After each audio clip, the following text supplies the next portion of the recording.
Welcome everybody to the show, the Simply Put podcast show. I almost forgot what my podcast was called then. And welcome everyone, ladies and gentlemen, everybody. And in today's show, we're going to be talking about The Witness. But before I get into that, I want to quickly say that this is my favourite thing to do. And today I'm going completely freeform, which is a first for me. I usually have a script, but I do have some show notes, so it should be okay. And let's head right into it. I'm excited. So The Witness is a game that came out in 2016. It was around about February time, and it's a puzzle game. It's for the puzzlers out there who enjoy a good thought-provoking game.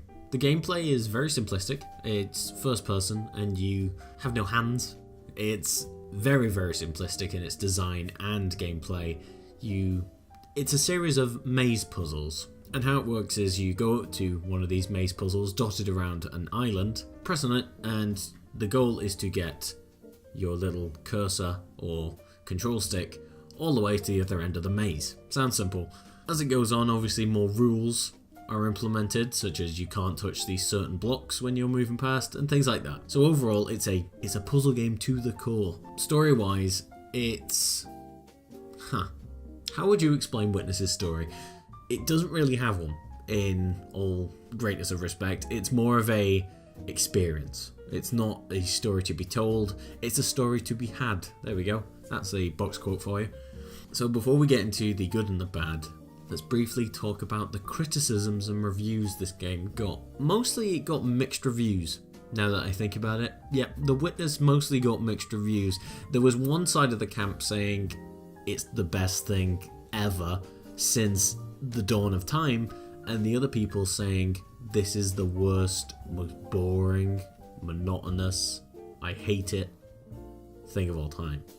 I didn't see much middle ground. I didn't see many people saying, it's alright, it's an alright game. It was either you like it or you don't like it. And I think, to its credit, I think that's quite a good thing they pulled off, where you have a game that people are so divided on, it's a hate or a love situation.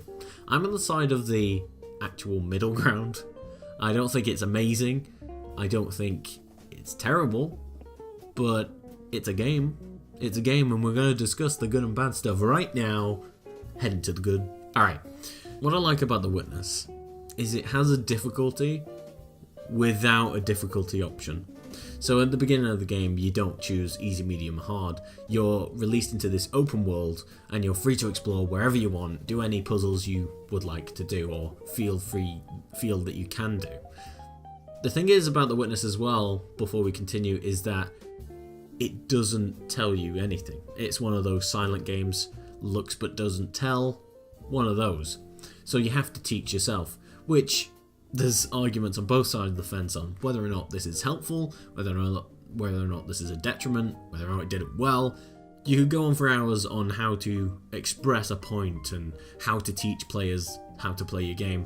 There's so many different ways to say and do. But The Witness, at the end of the day, doesn't have a difficulty option. That's the point I'm trying to make here. And I like it because you often find yourself in a series of puzzles and you feel like, I can't do this one. It's terrible. I hate it. And instead of that's the point you get up to, you can move away. You can go to a different section of the island that feels different and usually tackles a different approach to the maze, if you will. I won't try and go as much into spoilers. Actually, no, now that I think about it, if you're listening to this and you haven't played The Witness, I would advise you to stop now, because later on I'm going to be talking about some spoiler stuff. So now's your time to tune off, go and play The Witness, come back, or watch something on it if you don't want to spend that sort of money. Which I gotta say, before I'm digressing here. This is what happens when I don't have a script. But the price, I don't agree with The Witness. I don't agree with the price at all. But I've not put this on the list because I rambled too much in my Overwatch video. Let's go back to the difficulty. So, as I was saying, if you get bored in The Witness, you can just straight off go away and go to a different section of the island. I like that. I like that a lot. And that being said, later on in the game, you can't do that because you go into the mountain, and that's when things get a little bit difficult, and you can't exactly back out of that and go to a different part of the island, because that is this final section. But other than that, I like how it treats difficulty in that you can go anywhere. I understand while I'm saying this that it's actually easier to say the opposite, isn't it? It's easier to say, well, actually, it restricts the game on a fundamental level because there's no hint system or anything like that. And the fact that there's no hint system probably turned a lot of people off. And the inclusion of it would have probably helped a lot as well. You could say multiple things for that argument, but I agree. I strongly believe that the difficulty, how The Witness treats difficulty, should I say, is good. I think it's good. Next up, I want to bring up that the world itself, because we spoke about that a little bit, is actually breathtaking. Oh, The Witness looks amazing. Despite it not having any sound or music, it's still, you cannot deny any screenshot of that game looks fluid and perfect. It looks perfect. Too perfect, possibly, but it looks perfect. And to appreciate the art and the island itself even more, you have to also imagine the architecture that went into building that island. Because I'm going to bring up the environmental puzzles there briefly for a second. And that inclusion of them would mean that they built the island around, or it makes you think, doesn't it? Did they build the island then craft and carve out those environmental puzzles, or was it a case of, okay, we want an environmental puzzle, let's build it up to that? It makes you wonder, but either way, the architectural standpoint of that itself is pretty fantastic. You can't really deny. And let's actually move on to the environmental puzzles as well. This is what takes The Witness to another level for most people. This is the point where people went from, it's a good game, to this is the best game ever. And it was that inclusion of environmental puzzles and the realization. It's that realization moment of when something happens and, it's been here the entire time. And it's those moments I really, really love. And I think most people love them, and love The Witness for that reason. I will briefly say that there was a criticism, or there was many criticisms about these environmental puzzles that I didn't quite get, by saying they were the best thing about the game. As if that was a criticism in itself to say they were the best part. Because then someone would say, well, why weren't they the main part? If they were the main part, it would be a great game. But that defeats the purpose of the environmental puzzles. The whole point is, you don't know they're there until you know they're there. If they were the main part of the game, it wouldn't be a good game at all. It would just be the same game, but flipped. If those panels were hidden, then it would be flipped. The panels would be the best. Well, maybe not, but still. It would be flipped. It wouldn't be the same type of argument. So, I don't quite get that criticism when I read that the environmental puzzles were the best part and they should have been the main stage. That makes no sense. That makes no sense. And we can't talk about The Witness without mentioning the theatre, the videos. And these, again, are, like many things of The Witness, is a torn discussion of whether or not you like those videos or you just can't stand them because they feel so patronising. But I really like them. I think it's because of the choice and the ideas they provoke, especially the candle one that really, really gripped me. And each video has its own agenda and its own intriguing and thought-provoking points. Not to mention those environmental puzzles around those videos. They were the most mind-blowing things of that game. That was crazy. And finally, on the good things in The Witness, I almost said Overwatch. The good things in The Witness is that secret ending. I think that tops it off, really, for the good things. In that, you know what I'm going to say? It is the best secret ending in any video game, in my opinion. Because it was there from the beginning. That's a good bonus point. I like when something is there and you didn't realise until you learned to use it at the beginning. I like that stuff. And I also really like the live action panning. I really was surprised when going through that corridor, through that hotel, and then being so taken back by, oh my god, it's real life. I'm seeing real life right now in a video game. I know it's been done before with live action stuff, but it really was visceral. It was really well done and really well executed. And the ending as well was quite nice. I'm sure after 6 years of development time, they probably do see lines and circles wherever they go. So yeah, I think it's a great secret ending, and yeah, it's great. Alright, we talked about the good for a bit. It's time. It's time for the bad stuff, and I don't have that much. I only had 2 points, really, about the bad stuff. I'm sure there's more, but what I want to do with this show is not reiterate what everybody else is saying. I want to say things that not many people would say, which are a big point. I should reiterate. I'm not saying things that aren't popular for the sake of it. I'm saying it because I think they aren't said enough.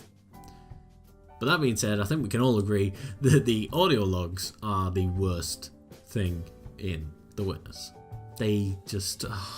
they are the most patronising things that just make you cringe when you think about an audio log in The Witness. They just don't fit. They don't fit in the world.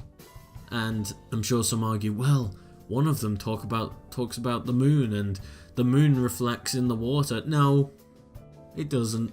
I've seen various interviews with John Blow, and they were added a month before the game, so they didn't architect and design an entire thing around an audio log.